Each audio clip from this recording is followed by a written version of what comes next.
કે 65, 60, 65 થાય. અમારા ગુરુ ગુણાતીયન સ્વામી લખ્યું છે કે દીકરો પરણવા લાયક ઉંમરનો થાય એટલે એને પરણાવી દેવો. પછી એ ધંધામાં એને સૂઝ પડવા માંડે, તમે ધીમે ધીમે એને ટ્રેન કરી દો, એ ધંધામાં એને સૂઝ પડવા માંડે અને પછી ધંધો જવાબદારી સંભાળી શકતો થાય ત્યારે એને સોંપીને પછી આપણે સેવા ભક્તિમાં જોડાવું. તો 60-65 વર્ષની ઉંમર પછી તમારે ફિઝિકલ અનુકૂળતા હોય તો ચોક્કસ કોઈ સેવાકીય સંસ્થામાં સેવામાં જોડાવું. તમારી ઘરની બાજુમાં હોય, નજીકમાં હોય, છેવટે કંઈ સેવા ના મળે તો કોઈ એનજીઓમાં જઈને બેસવાનું કે હું ક્લર્ક તરીકે અહીંયા બેસીશ, મને એકાઉન્ટન્ટ તરીકે અનુભવ છે, મારે કોઈ વેતન નથી જોઈતું, હું અહીંયા મારો ટાઈમ સારો પસાર થાય એની માટે આવું છું અને માનવ સેવા કરવા માટે આવું છું. તમારે ગૌશાળા હોય, કોઈ અનાથ આશ્રમ હોય, ત્યાં સામેથી જવું કે ભાઈ જો હું સવારે 2 કલાક આવી શકું, 10 થી 12 મારું રૂટીન પતાવીને, બપોરે સવારે 11 થી 1 આવી શકીશ, મારું કંઈ કામ છે તમારે, એવું સામેથી જવું. અપેક્ષા ન રાખવી કે મને કોઈક સામેથી એના 5 ટ્રસ્ટીઓ મળવા આવે અને મને આજીજી કરે કે તમે ખાસ 2 કલાકની માનસ સેવા માટે આવો. એવું નહીં. I want my life better, I want my time to pass better, so I will approach an NGO and ask them, is there any service for me? સાનુકૂળ આપણે થઈ ગયા ને, કારણ કે લાઈફ તો આપણી છે ને, તો આપણે સામેથી જવાનું, 2 કલાક સેવા કરવાની. BAPSના તમામ મંદિરો જે છે, અમારા તમામ મંદિરોમાં, અમુક મંદિરોમાં 100 જણાનો સ્ટાફ છે, અમુક 800માં.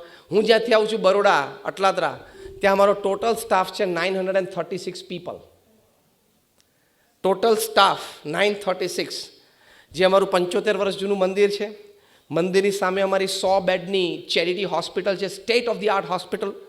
બીજી અક્રોસ જસ્ટ 1 કિલોમીટર દૂર બીજી 30 બેડની હોસ્પિટલ છે નિરામય, નેચરોપેથી માટે, નેચરોપેથી, આયુર્વેદિક, હોમિયોપેથી ટ્રીટમેન્ટ માટે. એ 30 બેડ તો અમે કોરોનામાં છેલ્લા 1.5-2 વર્ષથી કોરોના હોસ્પિટલ તરીકે જ ચાલે છે. એની બાજુમાં અમારી 1200 સ્ટુડન્ટ્સની રેસિડેન્શિયલ કમ ડે સ્કૂલ છે.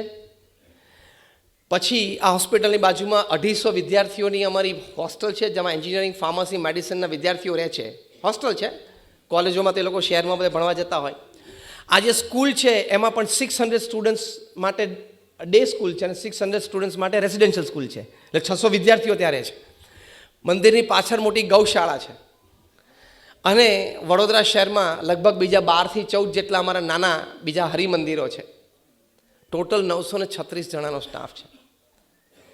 એમાંથી સાઇઝેબલ પર્સન્ટેજ ઓફ પીપલ એ માનદ સેવાઓ આપે છે. પરહેપ્સ મોર દેન 60%.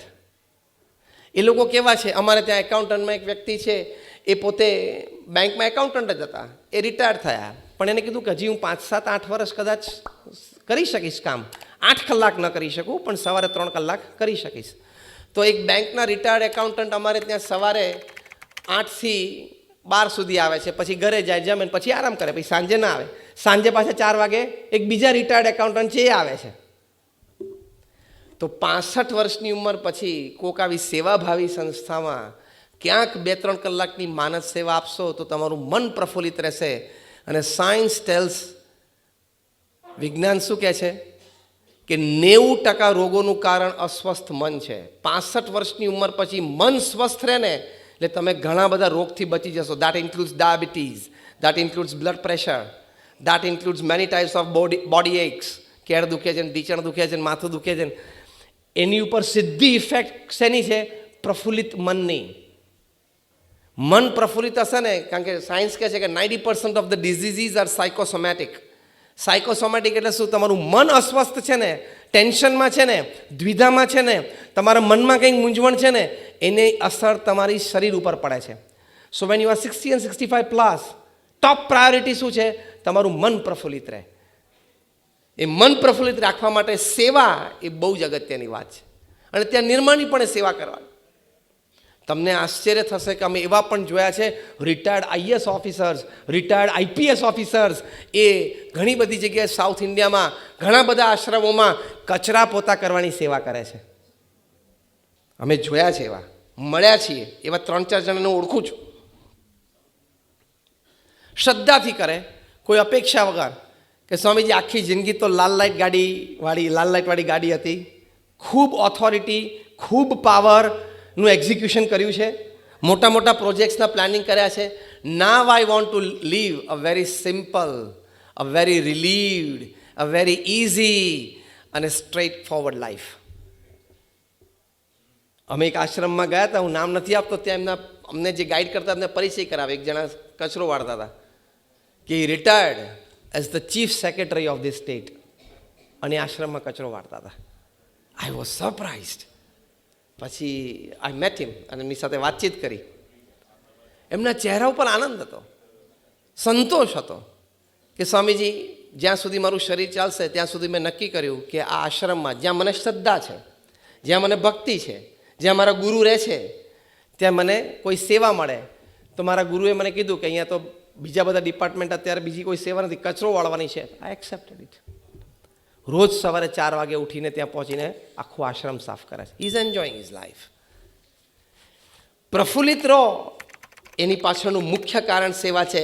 65 વર્ષની ઉંમર પછી પ્રફુલ્લિત રહેશો તો ફિઝિકલ, મેન્ટલ, ઇમોશનલ હેલ્થ સારી રહેશે. અને એની માટે આ સેવા એ બહુ જ અગત્યની વાત છે. કારણ એમાં થાકે નહીં લાગે, આનંદ આવશે, એમાં કંટાળો પણ નહીં આવે અને મજા આવશે. એવી જ લાઈફ જીવવાની હોય ને 65 વર્ષ પછી, થાક ના લાગે અને કંટાળો ના લાગે. તે થાક અને કંટાળામાંથી બચવું હોય તો આ સેવા છે એ બહુ જ અગત્યની વાત છે. તમારામાંથી અહીંયા 65+ હોય અને કોઈ સંસ્થા સાથે સેવામાં જોડાયેલા હોય, આંગળી ઊંચી કરો તો. 65+ હોય અને કોઈ સેવા, કોઈ સંસ્થા સાથે જોડાયેલા હોય, આંગળી ઊંચી કરો, ઊંચી રાખો એટલે ખબર પડે. ઘણા બધા છે, 15-20 જણા છે. આપણે એમને ખાસ અભિનંદન આપવા જોઈએ.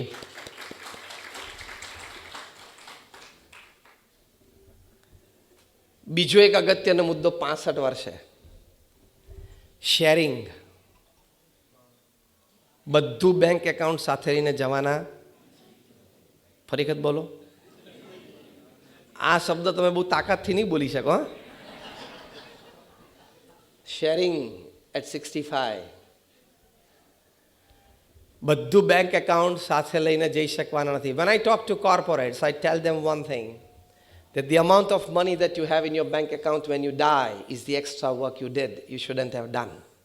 And if at all you did, you should have cared for the society. તમે મરો ત્યારે તમારા બેંક એકાઉન્ટમાં જેટલા પૈસા હોય ને એટલું તમે એક્સ્ટ્રા કામ કર્યું જે કરવાની જરૂર નહોતી, અને ધારો કે કરી લીધું તો એ પૈસાની કંઈક સારી દાન પુણ્ય કરીને જવાનું હતું. You have only 2 choice. ખબર છે ને, પૈસા બાબતે તમારી પાસે 2 જ ચોઇસ છે, 65+, 70+, 80+ અને 90+. 2 જ ચોઇસ છે, leave it or give it. Third choice નથી હો, ટેક વિથ યુ. તમને એમ લાગે કે સ્વિસ અને જીનીવાના એકાઉન્ટ્સ પણ ડાયરેક્ટ હેવન સાથે આધાર કાર્ડથી લિંક છે, તો એ નથી. તમારા મનમાં એવો ભ્રમ હોય કે આ બેંક, મારામાં જે બેંક એકાઉન્ટ છે ને એનું લિંક તો હમણાં, અને વોટર આઈડી અને આધાર કાર્ડ લિંક કરવા એ રાજ્યસભામાં બિલ પાસ થઈ ગયું છે. એટલે તમને એમ થાય કે મારું બેંક એકાઉન્ટનું લિંકિંગ છે તો કંઈક આ બધું ભેગું આવશે. ભેગું આવતું નથી.